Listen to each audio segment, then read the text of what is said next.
नमस्कार माझ्या प्रिय स्वामी भक्तांनो. श्री स्वामी समर्थांच्या धनप्राप्ती मंत्राचा जप केल्याने मनातील नकारात्मकता दूर होते आणि आर्थिक स्थैर्यासाठी सकारात्मक ऊर्जा आकर्षित होते. मंत्रामुळे आत्मविश्वास वाढतो, नियंत्रण शक्ती वाढते, निर्णय क्षमता सुधारते आणि संधी ओळखण्याची क्षमता प्रबळ होते. नियमित जप केल्याने अडथळे कमी होतात, कामामध्ये यश मिळते आणि पैशाचा प्रवाह स्थिर राहण्यास मदत मिळते. घरामध्ये समृद्धी, शांतता आणि प्रसन्नतेचे वातावरण निर्माण होते. हा मंत्र मनाला केंद्रित करून परिश्रमाचे फळ लवकर मिळवून देतो आणि अडगळीतील मार्गही खुला करतो. श्रद्धा, सातत्य आणि स्वच्छ मनाने जप केल्यास स्वामींची कृपा सहज लाभते. श्री स्वामी समर्थांच्या मंत्राचा जप केल्याने तुम्हाला आजपर्यंत काय काय अनुभव आले ते तुम्ही आम्हाला कमेंटमध्ये नक्कीच कळवा. श्रीं श्रीं श्रीं श्रीं स्वामी समर्थ धनलाभाय नमः. श्रीं श्रीं श्रीं श्रीं स्वामी समर्थ धनलाभाय नमः. श्रीं श्रीं श्रीं श्रीं स्वामी समर्थ धनलाभाय नमः. श्रीं श्रीं श्रीं श्रीं स्वामी समर्थ धनलाभाय नमः. श्रीं श्रीं श्रीं श्रीं स्वामी समर्थ धनलाभाय नमः. श्रीं श्रीं श्रीं श्रीं स्वामी समर्थ धनलाभाय नमः. श्रीं श्रीं श्रीं श्रीं स्वामी समर्थ धनलाभाय नमः. श्रीं श्रीं श्रीं श्रीं स्वामी समर्थ धनलाभाय नमः. श्रीं श्रीं श्रीं श्रीं स्वामी समर्थ धनलाभाय नमः. श्रीं श्रीं श्रीं श्रीं स्वामी समर्थ धनलाभाय नमः. श्रीं श्रीं श्रीं श्रीं स्वामी समर्थ धनलाभाय नमः. श्रीं श्रीं श्रीं श्रीं स्वामी समर्थ धनलाभाय नमः. श्रीं श्रीं श्रीं श्रीं स्वामी समर्थ धनलाभाय नमः. श्रीं श्रीं श्रीं श्रीं स्वामी समर्थ धनलाभाय नमः. श्रीं श्रीं श्रीं श्रीं स्वामी समर्थ धनलाभाय नमः. श्रीं श्रीं श्रीं श्रीं स्वामी समर्थ धनलाभाय नमः. श्रीं श्रीं श्रीं श्रीं स्वामी समर्थ धनलाभाय नमः. श्रीं श्रीं श्रीं श्रीं स्वामी समर्थ धनलाभाय नमः. श्रीं श्रीं श्रीं श्रीं स्वामी समर्थ धनलाभाय नमः. श्रीं श्रीं श्रीं श्रीं स्वामी समर्थ धनलाभाय नमः. श्रीं श्रीं श्रीं श्रीं स्वामी समर्थ धनलाभाय नमः. श्रीं श्रीं श्रीं श्रीं स्वामी समर्थ धनलाभाय नमः. श्रीं श्रीं श्रीं श्रीं स्वामी समर्थ धनलाभाय नमः. श्रीं श्रीं श्रीं श्रीं स्वामी समर्थ धनलाभाय नमः. श्रीं श्रीं श्रीं श्रीं स्वामी समर्थ धनलाभाय नमः. श्रीं श्रीं श्रीं श्रीं स्वामी समर्थ धनलाभाय नमः. श्रीं श्रीं श्रीं श्रीं स्वामी समर्थ धनलाभाय नमः. श्रीं श्रीं श्रीं श्रीं स्वामी समर्थ धनलाभाय नमः। श्रीं श्रीं श्रीं श्रीं स्वामी समर्थ धनलाभाय नमः। श्रीं श्रीं श्रीं श्रीं स्वामी समर्थ धनलाभाय नमः। श्रीं श्रीं श्रीं श्रीं स्वामी समर्थ धनलाभाय नमः। श्रीं श्रीं श्रीं श्रीं स्वामी समर्थ धनलाभाय नमः। श्रीं श्रीं श्रीं श्रीं स्वामी समर्थ धनलाभाय नमः। श्रीं श्रीं श्रीं श्रीं स्वामी समर्थ धनलाभाय नमः। श्रीं श्रीं श्रीं श्रीं स्वामी समर्थ धनलाभाय नमः। श्रीं श्रीं श्रीं श्रीं स्वामी समर्थ धनलाभाय नमः। श्रीं श्रीं श्रीं श्रीं स्वामी समर्थ धनलाभाय नमः। श्रीं श्रीं श्रीं श्रीं स्वामी समर्थ धनलाभाय नमः। श्रीं श्रीं श्रीं श्रीं स्वामी समर्थ धनलाभाय नमः। श्रीं श्रीं श्रीं श्रीं स्वामी समर्थ धनलाभाय नमः। श्रीं श्रीं श्रीं श्रीं स्वामी समर्थ धनलाभाय नमः। श्रीं श्रीं श्रीं श्रीं स्वामी समर्थ धनलाभाय नमः। श्रीं श्रीं श्रीं श्रीं स्वामी समर्थ धनलाभाय नमः।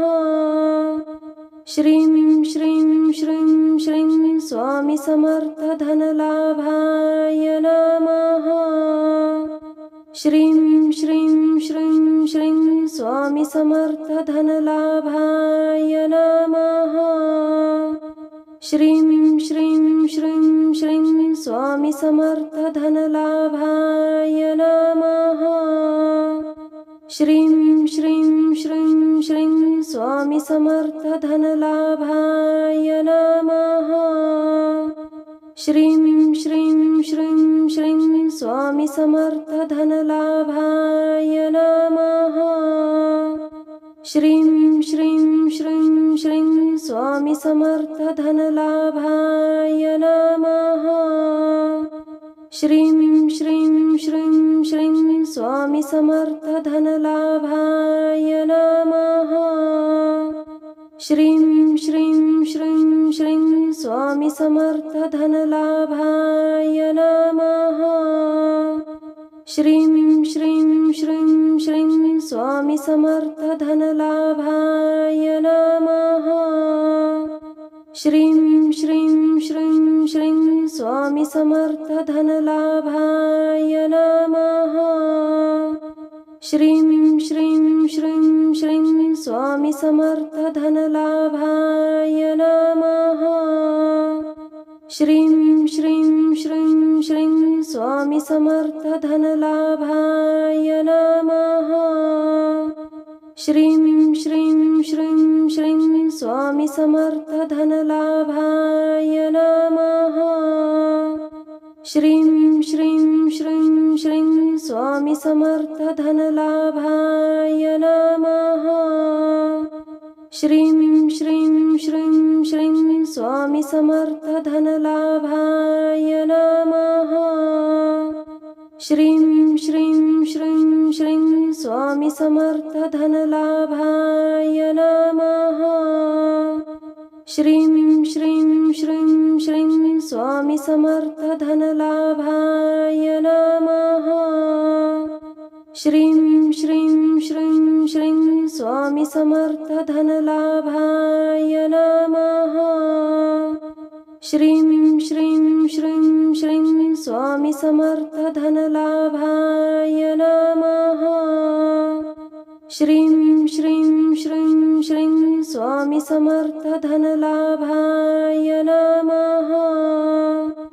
श्रीं श्रीं श्रीं श्रीं स्वामी समर्थ धनलाभाय नमः। श्रीं श्रीं श्रीं श्रीं स्वामी समर्थ धनलाभाय नमः। श्रीं श्रीं श्रीं श्रीं स्वामी समर्थ धनलाभाय नमः। श्रीं श्रीं श्रीं श्रीं स्वामी समर्थ धनलाभाय नमः। श्रीं श्रीं श्रीं श्रीं स्वामी समर्थ धनलाभाय नमः। श्रीं श्रीं श्रीं श्रीं स्वामी समर्थ धनलाभाय नमः। श्रीं श्रीं श्रीं श्रीं स्वामी समर्थ धनलाभाय नमः। श्रीं श्रीं श्रीं श्रीं स्वामी समर्थ धनलाभाय नमः। श्रीं श्रीं श्रीं श्रीं स्वामी समर्थ धनलाभाय नमः। श्रीं श्रीं श्रीं श्रीं स्वामी समर्थ धनलाभाय नमः। श्रीं श्रीं श्रीं श्रीं स्वामी समर्थ धनलाभाय नमः। श्रीं श्रीं श्रीं श्रीं स्वामी समर्थ धनलाभाय नमः। श्रीं श्रीं श्रीं श्रीं स्वामी समर्थ धनलाभाय नमः। श्रीं श्रीं श्रीं श्रीं स्वामी समर्थ धनलाभाय नमः। श्रीं श्रीं श्रीं श्रीं स्वामी समर्थ धनलाभाय नमः। श्रीं श्रीं श्रीं श्रीं स्वामी समर्थ धनलाभाय नमः। श्रीं श्रीं श्रीं श्रीं स्वामी समर्थ धनलाभाय नमः। श्रीं श्रीं श्रीं श्रीं स्वामी समर्थ धनलाभाय नमः। श्रीं श्रीं श्रीं श्रीं स्वामी समर्थ धनलाभाय नमः। श्रीं श्रीं श्रीं श्रीं स्वामी समर्थ धनलाभाय नमः। श्रीं श्रीं श्रीं श्रीं स्वामी समर्थ धनलाभाय नमः। श्रीं श्रीं श्रीं श्रीं स्वामी समर्थ धनलाभाय नमः। श्रीं श्रीं श्रीं श्रीं स्वामी समर्थ धनलाभाय नमः। श्रीं श्रीं श्रीं श्रीं स्वामी समर्थ धनलाभाय नमः। श्रीं श्रीं श्रीं श्रीं स्वामी समर्थ धनलाभाय नमः। श्रीं श्रीं श्रीं श्रीं स्वामी समर्थ धनलाभाय नमः। श्रीं श्रीं श्रीं श्रीं स्वामी समर्थ धनलाभाय नमः। श्रीं श्रीं श्रीं श्रीं स्वामी समर्थ धनलाभाय नमः। श्रीं श्रीं श्रीं श्रीं स्वामी समर्थ धनलाभाय नमः।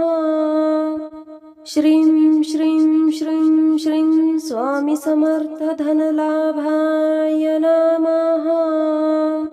श्रीं श्रीं श्रीं श्रीं स्वामी समर्थ धनलाभाय नमः। श्रीं श्रीं श्रीं श्रीं स्वामी समर्थ धनलाभाय नमः। श्रीं श्रीं श्रीं श्रीं स्वामी समर्थ धनलाभाय नमः। श्रीं श्रीं श्रीं श्रीं स्वामी समर्थ धनलाभाय नमः।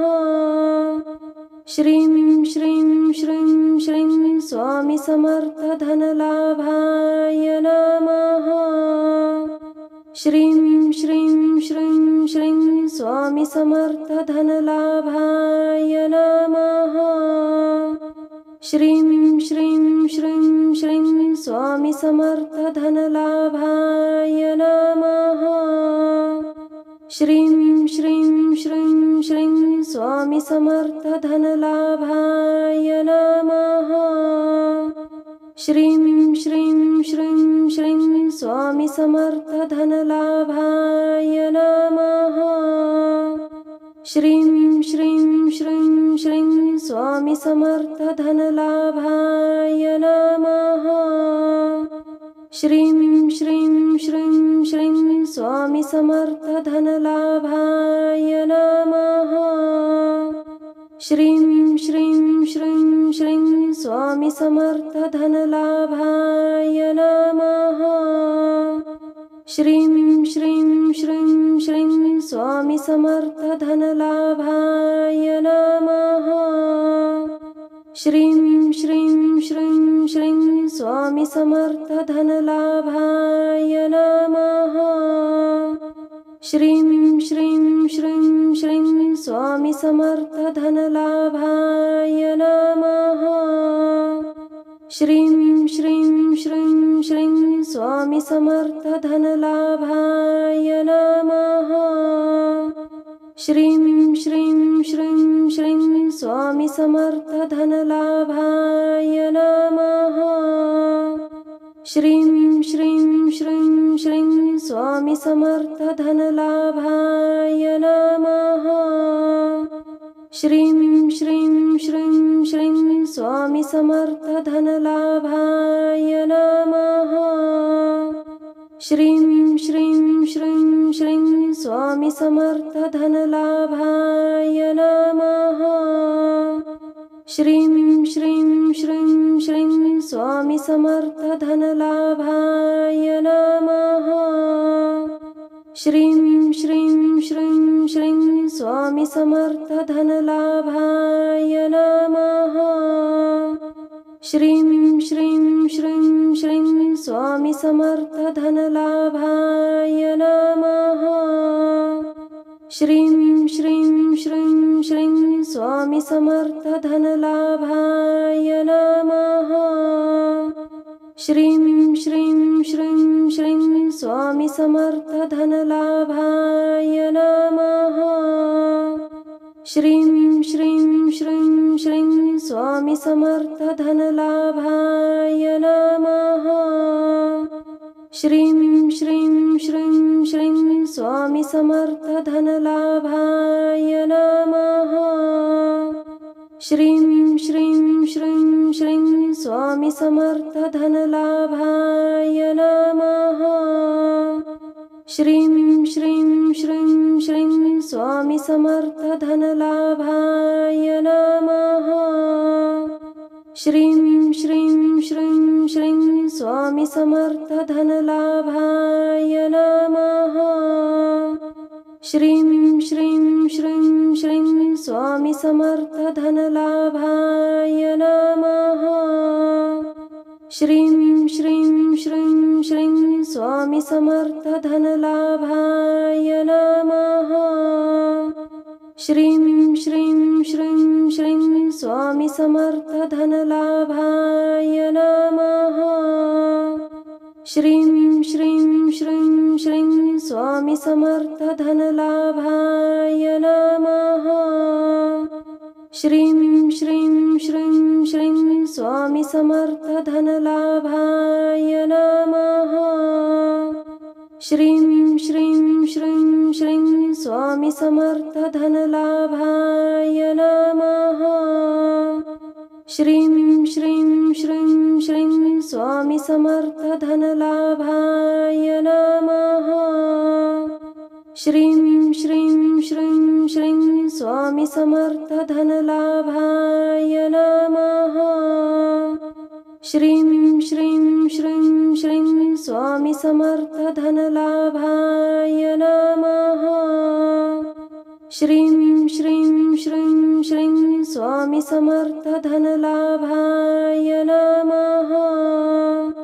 श्रीं श्रीं श्रीं श्रीं स्वामी समर्थ धनलाभाय नमः।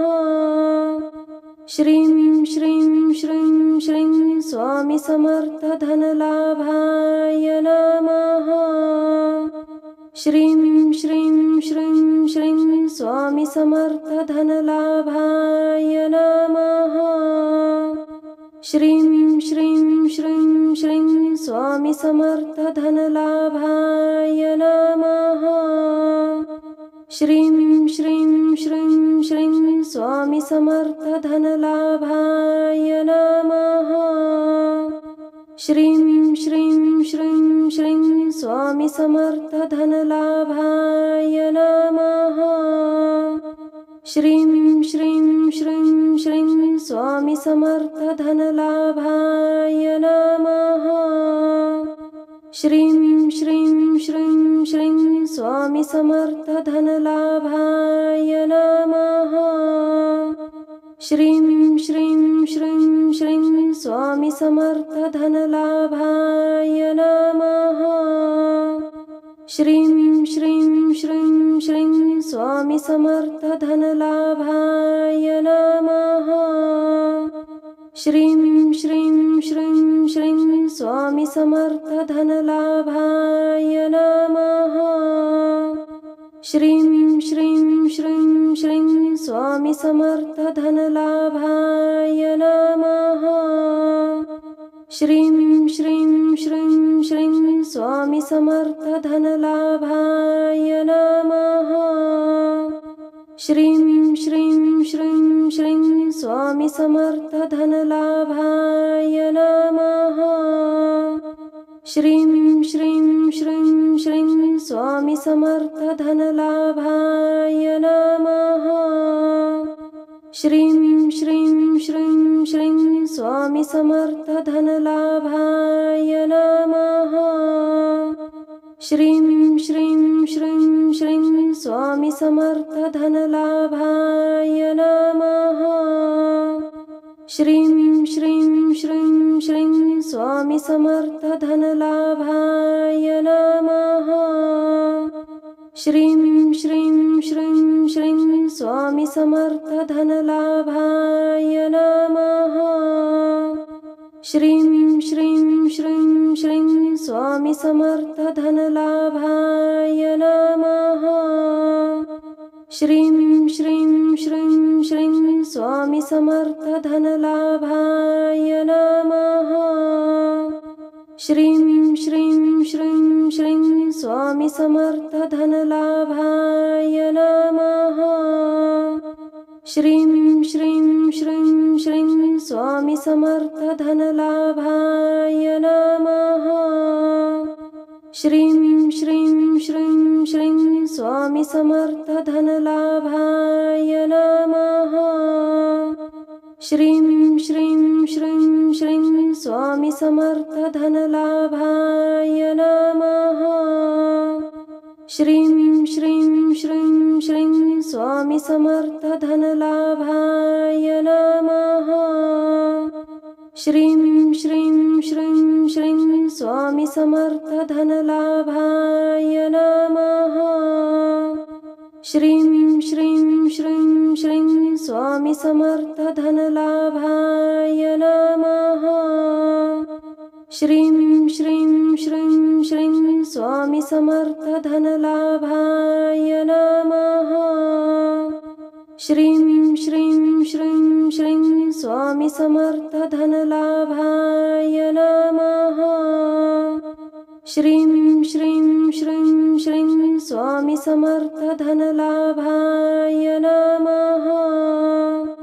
श्रीं श्रीं श्रीं श्रीं स्वामी समर्थ धनलाभाय नमः। श्रीं श्रीं श्रीं श्रीं स्वामी समर्थ धनलाभाय नमः। श्रीं श्रीं श्रीं श्रीं स्वामी समर्थ धनलाभाय नमः। श्रीं श्रीं श्रीं श्रीं स्वामी समर्थ धनलाभाय नमः। श्रीं श्रीं श्रीं श्रीं स्वामी समर्थ धनलाभाय नमः। श्रीं श्रीं श्रीं श्रीं स्वामी समर्थ धनलाभाय नमः। श्रीं श्रीं श्रीं श्रीं स्वामी समर्थ धनलाभाय नमः। श्रीं श्रीं श्रीं श्रीं स्वामी समर्थ धनलाभाय नमः। श्रीं श्रीं श्रीं श्रीं स्वामी समर्थ धनलाभाय नमः। श्रीं श्रीं श्रीं श्रीं स्वामी समर्थ धनलाभाय नमः। श्रीं श्रीं श्रीं श्रीं स्वामी समर्थ धनलाभाय नमः। श्रीं श्रीं श्रीं श्रीं स्वामी समर्थ धनलाभाय नमः। श्रीं श्रीं श्रीं श्रीं स्वामी समर्थ धनलाभाय नमः। श्रीं श्रीं श्रीं श्रीं स्वामी समर्थ धनलाभाय नमः। श्रीं श्रीं श्रीं श्रीं स्वामी समर्थ धनलाभाय नमः।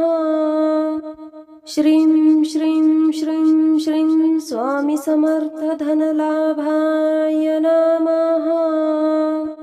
श्रीं श्रीं श्रीं श्रीं स्वामी समर्थ धनलाभाय नमः। श्रीं श्रीं श्रीं श्रीं स्वामी समर्थ धनलाभाय नमः। श्रीं श्रीं श्रीं श्रीं स्वामी समर्थ धनलाभाय नमः। श्रीं श्रीं श्रीं श्रीं स्वामी समर्थ धनलाभाय नमः।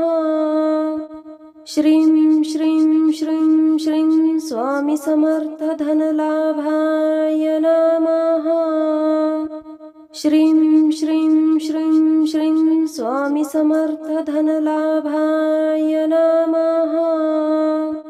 श्रीं श्रीं श्रीं श्रीं स्वामी समर्थ धनलाभाय नमः। श्रीं श्रीं श्रीं श्रीं स्वामी समर्थ धनलाभाय नमः। श्रीं श्रीं श्रीं श्रीं स्वामी समर्थ धनलाभाय नमः। श्रीं श्रीं श्रीं श्रीं स्वामी समर्थ धनलाभाय नमः। श्रीं श्रीं श्रीं श्रीं स्वामी समर्थ धनलाभाय नमः। श्रीं श्रीं श्रीं श्रीं स्वामी समर्थ धनलाभाय नमः। श्रीं श्रीं श्रीं श्रीं स्वामी समर्थ धनलाभाय नमः। श्रीं श्रीं श्रीं श्रीं स्वामी समर्थ धनलाभाय नमः।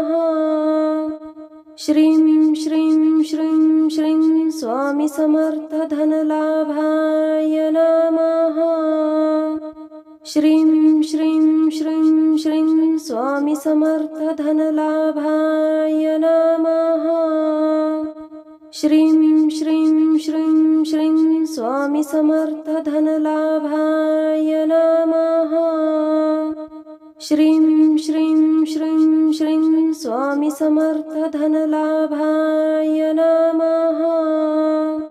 श्रीं श्रीं श्रीं श्रीं स्वामी समर्थ धनलाभाय नमः। श्रीं श्रीं श्रीं श्रीं स्वामी समर्थ धनलाभाय नमः। श्रीं श्रीं श्रीं श्रीं स्वामी समर्थ धनलाभाय नमः। श्रीं श्रीं श्रीं श्रीं स्वामी समर्थ धनलाभाय नमः। श्रीं श्रीं श्रीं श्रीं स्वामी समर्थ धनलाभाय नमः। श्रीं श्रीं श्रीं श्रीं स्वामी समर्थ धनलाभाय नमः। श्रीं श्रीं श्रीं श्रीं स्वामी समर्थ धनलाभाय नमः। श्रीं श्रीं श्रीं श्रीं स्वामी समर्थ धनलाभाय नमः। श्रीं श्रीं श्रीं श्रीं स्वामी समर्थ धनलाभाय नमः। श्रीं श्रीं श्रीं श्रीं स्वामी समर्थ धनलाभाय नमः। श्रीं श्रीं श्रीं श्रीं स्वामी समर्थ धनलाभाय नमः। श्रीं श्रीं श्रीं श्रीं स्वामी समर्थ धनलाभाय नमः। श्रीं श्रीं श्रीं श्रीं स्वामी समर्थ धनलाभाय नमः। श्रीं श्रीं श्रीं श्रीं स्वामी समर्थ धनलाभाय नमः।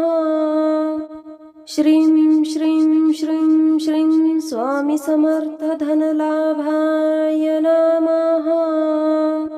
श्रीं श्रीं श्रीं श्रीं स्वामी समर्थ धनलाभाय नमः। श्रीं श्रीं श्रीं श्रीं स्वामी समर्थ धनलाभाय नमः। श्रीं श्रीं श्रीं श्रीं स्वामी समर्थ धनलाभाय नमः। श्रीं श्रीं श्रीं श्रीं स्वामी समर्थ धनलाभाय नमः। श्रीं श्रीं श्रीं श्रीं स्वामी समर्थ धनलाभाय नमः।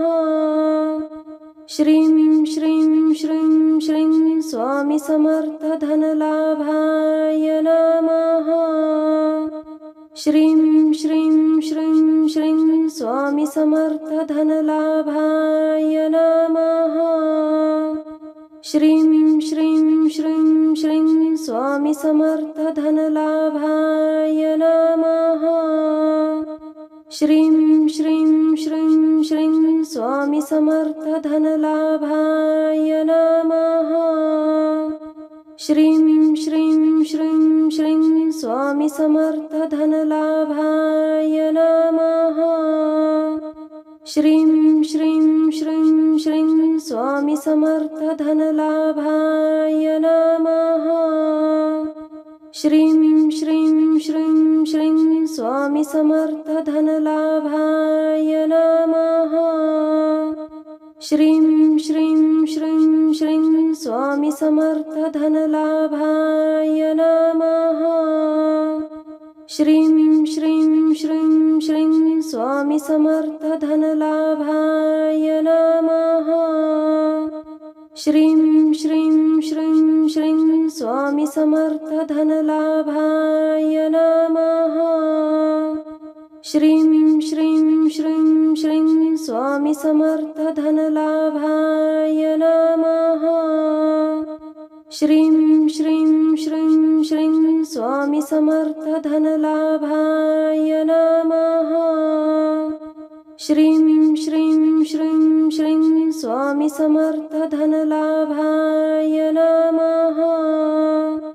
श्रीं श्रीं श्रीं श्रीं स्वामी समर्थ धनलाभाय नमः। श्रीं श्रीं श्रीं श्रीं स्वामी समर्थ धनलाभाय नमः। श्रीं श्रीं श्रीं श्रीं स्वामी समर्थ धनलाभाय नमः। श्रीं श्रीं श्रीं श्रीं स्वामी समर्थ धनलाभाय नमः। श्रीं श्रीं श्रीं श्रीं स्वामी समर्थ धनलाभाय नमः।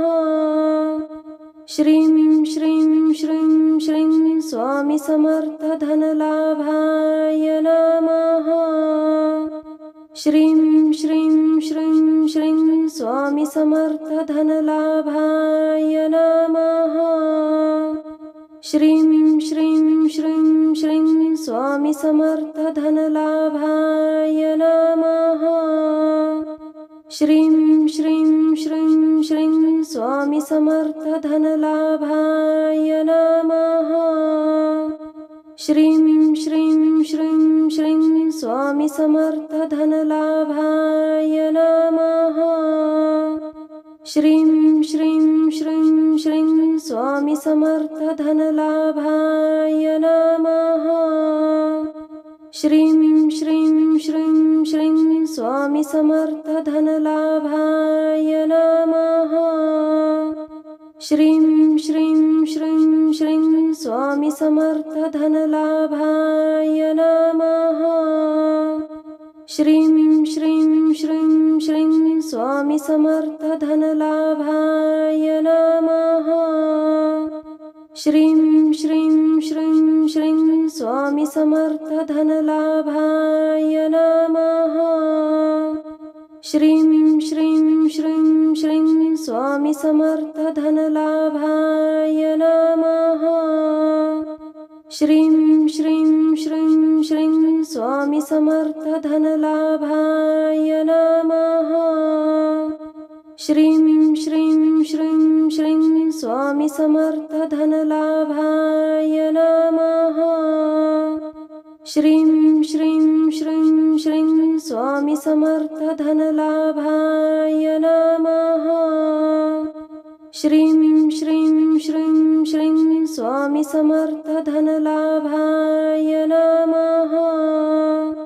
श्रीं श्रीं श्रीं श्रीं स्वामी समर्थ धनलाभाय नमः। श्रीं श्रीं श्रीं श्रीं स्वामी समर्थ धनलाभाय नमः। श्रीं श्रीं श्रीं श्रीं स्वामी समर्थ धनलाभाय नमः। श्रीं श्रीं श्रीं श्रीं स्वामी समर्थ धनलाभाय नमः। श्रीं श्रीं श्रीं श्रीं स्वामी समर्थ धनलाभाय नमः। श्रीं श्रीं श्रीं श्रीं स्वामी समर्थ धनलाभाय नमः। श्रीं श्रीं श्रीं श्रीं स्वामी समर्थ धनलाभाय नमः। श्रीं श्रीं श्रीं श्रीं स्वामी समर्थ धनलाभाय नमः। श्रीं श्रीं श्रीं श्रीं स्वामी समर्थ धनलाभाय नमः। श्रीं श्रीं श्रीं श्रीं स्वामी समर्थ धनलाभाय नमः। श्रीं श्रीं श्रीं श्रीं स्वामी समर्थ धनलाभाय नमः। श्रीं श्रीं श्रीं श्रीं स्वामी समर्थ धनलाभाय नमः। श्रीं श्रीं श्रीं श्रीं स्वामी समर्थ धनलाभाय नमः। श्रीं श्रीं श्रीं श्रीं स्वामी समर्थ धनलाभाय नमः। श्रीं श्रीं श्रीं श्रीं स्वामी समर्थ धनलाभाय नमः। श्रीं श्रीं श्रीं श्रीं स्वामी समर्थ धनलाभाय नमः। श्रीं श्रीं श्रीं श्रीं स्वामी समर्थ धनलाभाय नमः। श्रीं श्रीं श्रीं श्रीं स्वामी समर्थ धनलाभाय नमः। श्रीं श्रीं श्रीं श्रीं स्वामी समर्थ धनलाभाय नमः।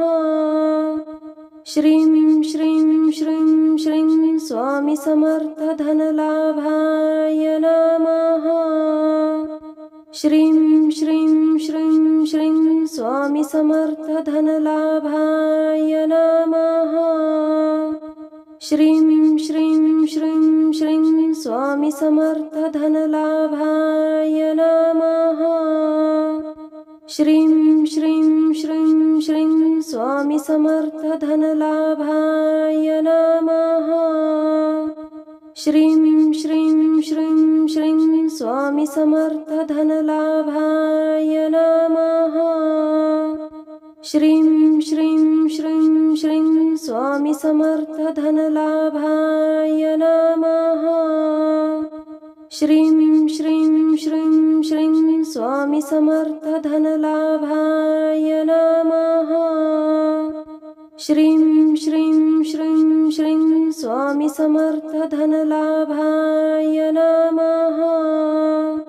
श्रीं श्रीं श्रीं श्रीं स्वामी समर्थ धनलाभाय नमः।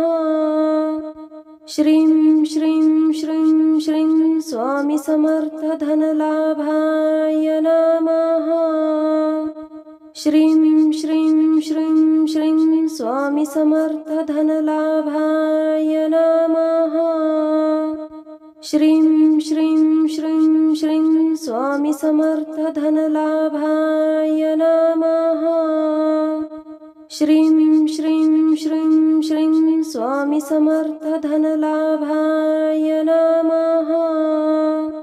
श्रीं श्रीं श्रीं श्रीं स्वामी समर्थ धनलाभाय नमः।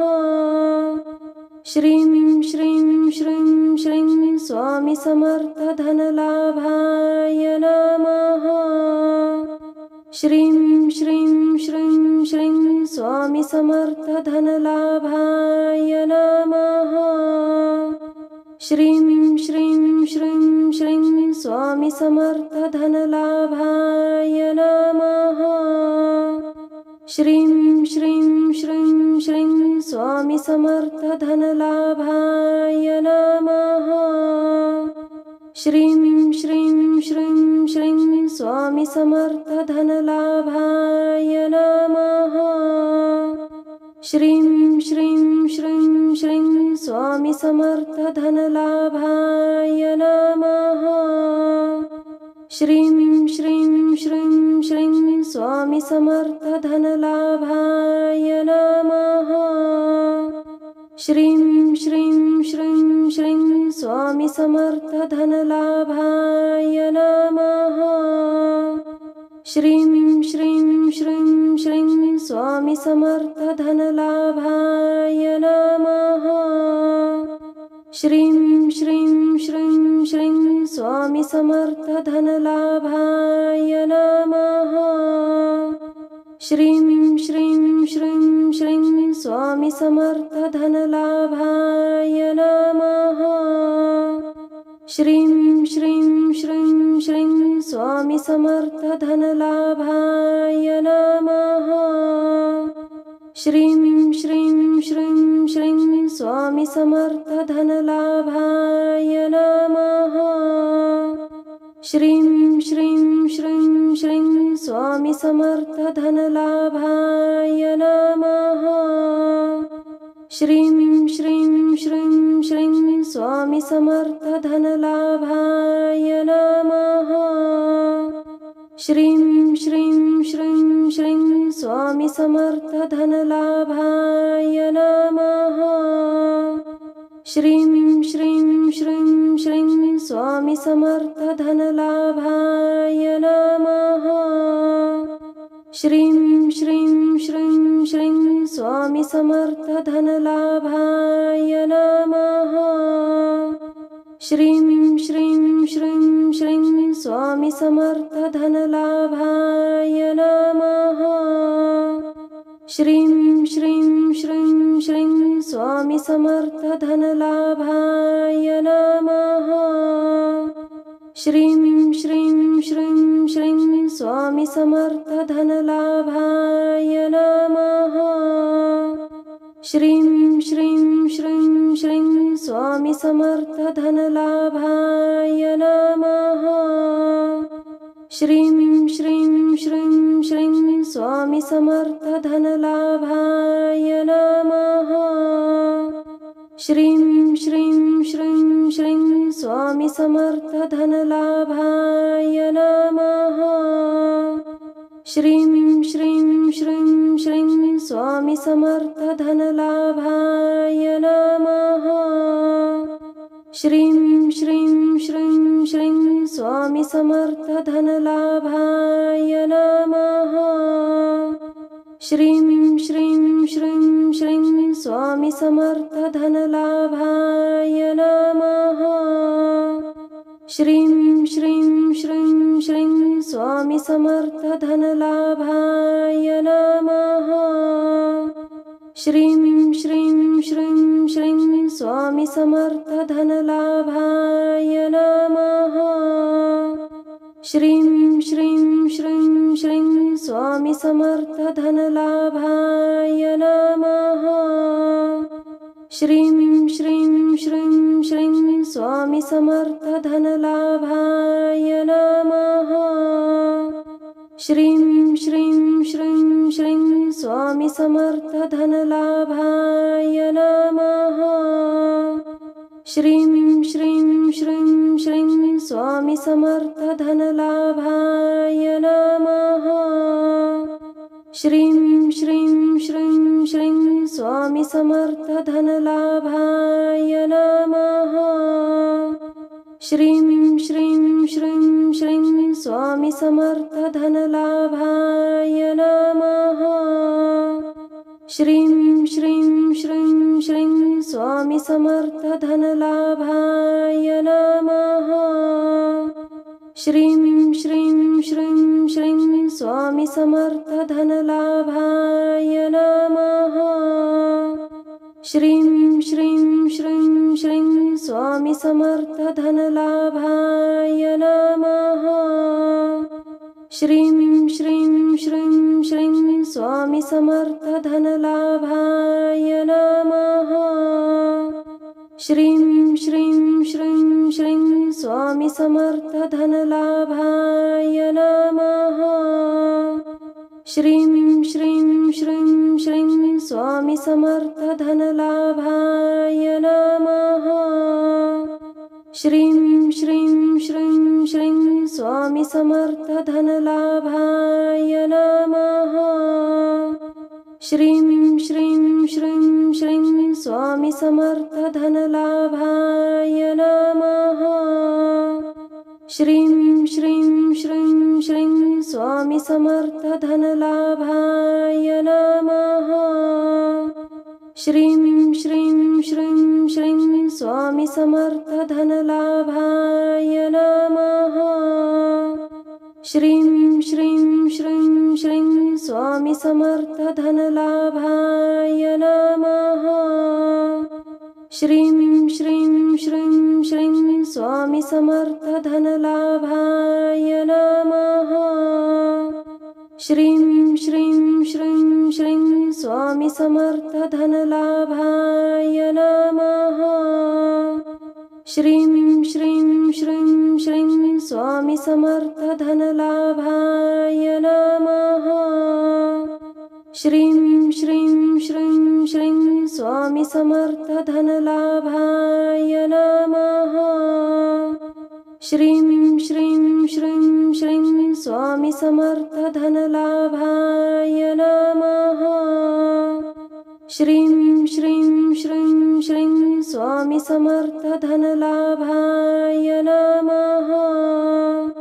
श्रीं श्रीं श्रीं श्रीं स्वामी समर्थ धनलाभाय नमः। श्रीं श्रीं श्रीं श्रीं स्वामी समर्थ धनलाभाय नमः। श्रीं श्रीं श्रीं श्रीं स्वामी समर्थ धनलाभाय नमः। श्रीं श्रीं श्रीं श्रीं स्वामी समर्थ धनलाभाय नमः।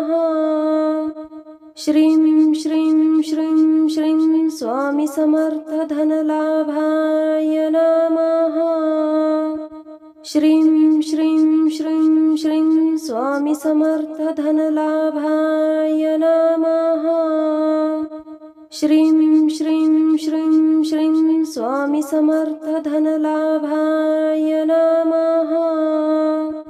श्रीं श्रीं श्रीं श्रीं स्वामी समर्थ धनलाभाय नमः। श्रीं श्रीं श्रीं श्रीं स्वामी समर्थ धनलाभाय नमः। श्रीं श्रीं श्रीं श्रीं स्वामी समर्थ धनलाभाय नमः। श्रीं श्रीं श्रीं श्रीं स्वामी समर्थ धनलाभाय नमः। श्रीं श्रीं श्रीं श्रीं स्वामी समर्थ धनलाभाय नमः। श्रीं श्रीं श्रीं श्रीं स्वामी समर्थ धनलाभाय नमः। श्रीं श्रीं श्रीं श्रीं स्वामी समर्थ धनलाभाय नमः। श्रीं श्रीं श्रीं श्रीं स्वामी समर्थ धनलाभाय नमः। श्रीं श्रीं श्रीं श्रीं स्वामी समर्थ धनलाभाय नमः। श्रीं श्रीं श्रीं श्रीं स्वामी समर्थ धनलाभाय नमः। श्रीं श्रीं श्रीं श्रीं स्वामी समर्थ धनलाभाय नमः। श्रीं श्रीं श्रीं श्रीं स्वामी समर्थ धनलाभाय नमः। श्रीं श्रीं श्रीं श्रीं स्वामी समर्थ धनलाभाय नमः। श्रीं श्रीं श्रीं श्रीं स्वामी समर्थ धनलाभाय नमः। श्रीं श्रीं श्रीं श्रीं स्वामी समर्थ धनलाभाय नमः। श्रीं श्रीं श्रीं श्रीं स्वामी समर्थ धनलाभाय नमः। श्रीं श्रीं श्रीं श्रीं स्वामी समर्थ धनलाभाय नमः। श्रीं श्रीं श्रीं श्रीं स्वामी समर्थ धनलाभाय नमः। श्रीं श्रीं श्रीं श्रीं स्वामी समर्थ धनलाभाय नमः। श्रीं श्रीं श्रीं श्रीं स्वामी समर्थ धनलाभाय नमः। श्रीं श्रीं श्रीं श्रीं स्वामी समर्थ धनलाभाय नमः। श्रीं श्रीं श्रीं श्रीं स्वामी समर्थ धनलाभाय नमः। श्रीं श्रीं श्रीं श्रीं स्वामी समर्थ धनलाभाय नमः। श्रीं श्रीं श्रीं श्रीं स्वामी समर्थ धनलाभाय नमः। श्रीं श्रीं श्रीं श्रीं स्वामी समर्थ धनलाभाय नमः। श्रीं श्रीं श्रीं श्रीं स्वामी समर्थ धनलाभाय नमः। श्रीं श्रीं श्रीं श्रीं स्वामी समर्थ धनलाभाय नमः।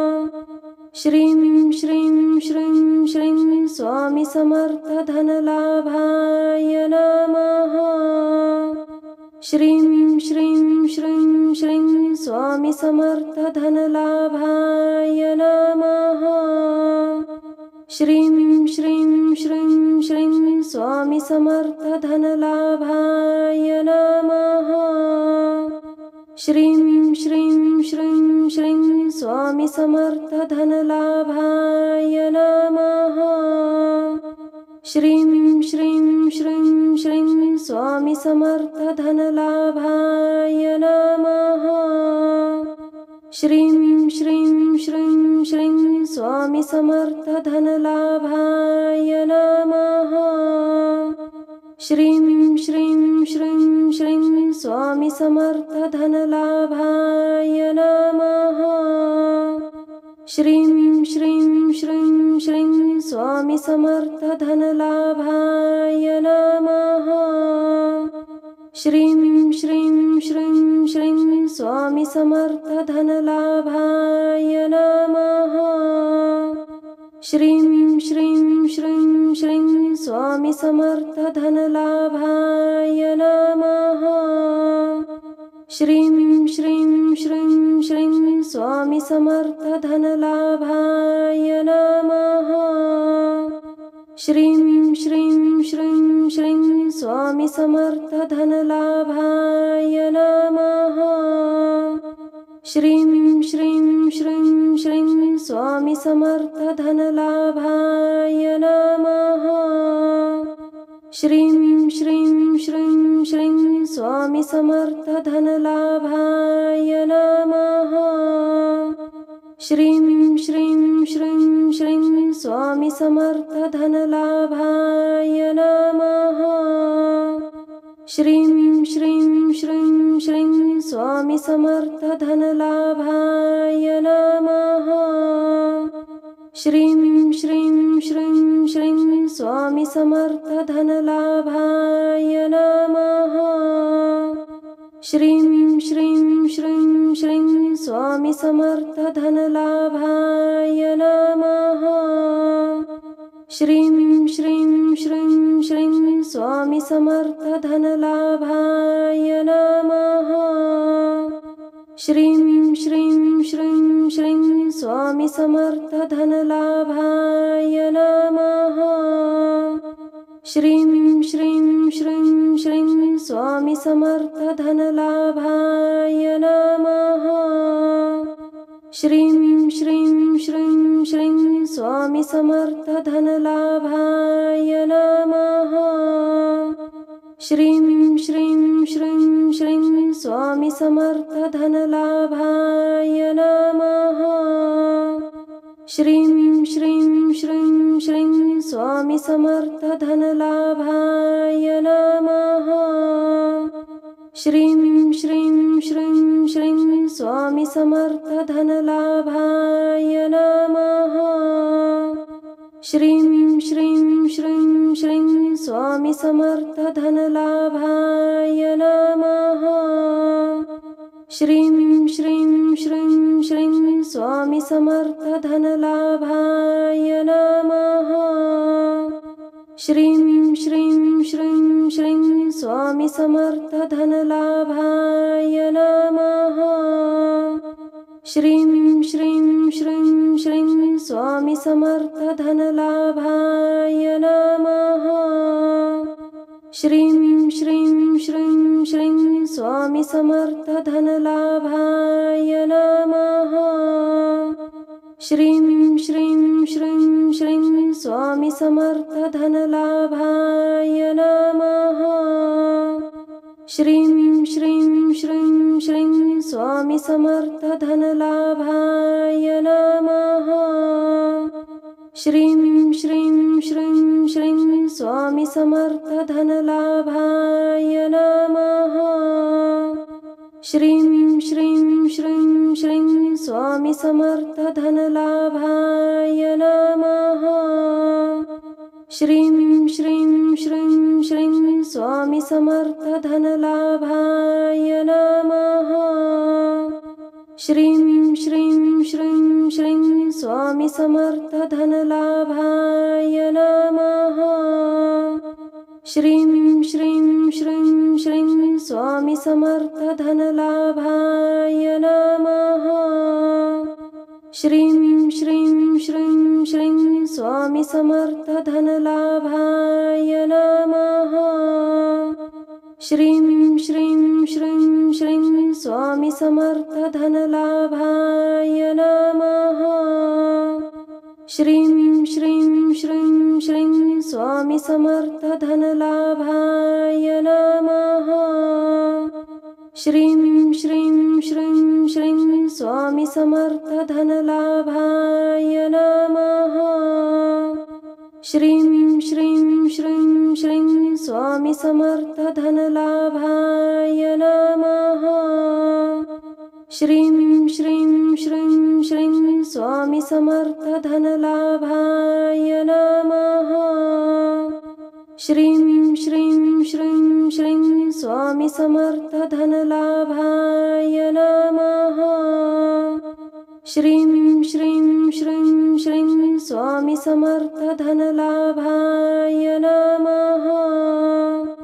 श्रीं श्रीं श्रीं श्रीं स्वामी समर्थ धनलाभाय नमः। श्रीं श्रीं श्रीं श्रीं स्वामी समर्थ धनलाभाय नमः। श्रीं श्रीं श्रीं श्रीं स्वामी समर्थ धनलाभाय नमः।